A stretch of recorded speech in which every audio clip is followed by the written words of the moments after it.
Enzo ফার্নান্দেজের দল চেলসিকে 1-0 গোলে হারিয়ে এফএ কাপ জিতেছে ম্যান সিটি। ম্যাচের একমাত্র গোলটি করেছেন আন্তোয়ান সেমেনিও। ওয়েম্বলির ম্যাচে সিমেওনির অসাধারণ ব্যাকহিল ক্লিকই ফাইনালে পার্থক্য করে দিয়েছে। জানুয়ারিতে বোর্নমাউথ থেকে 64 মিলিয়ন পাউন্ডে যোগ দেওয়ার পর থেকেই দারুণ ফর্মে আছেন সেমেনিও। সিটির জার্সিতে এটি ছিল তার 10ম গোল। আর্লিং হালান্ড নিচু ক্রস বাড়ান বক্সে, আর লেভি কোলউইলকে সামলে ডান পায়ের হিল দিয়ে বল জালে জড়িয়ে দেন সেমেনিও। টানা 2টি এফএ কাপ ফাইনাল হারার পর এবার আবারও চ্যাম্পিয়ন হলো সিটি। মার্চে কারাবাও কাপ জয়ের পর এটি তাদের দ্বিতীয় ঘরোয়া ট্রফি।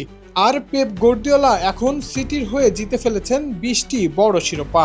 এই হারের ফলে শুধু ট্রফি হাতছাড়া হয়নি, ইউরোপা লিগে যাওয়ার সুযোগ হারিয়েছে চেলসি।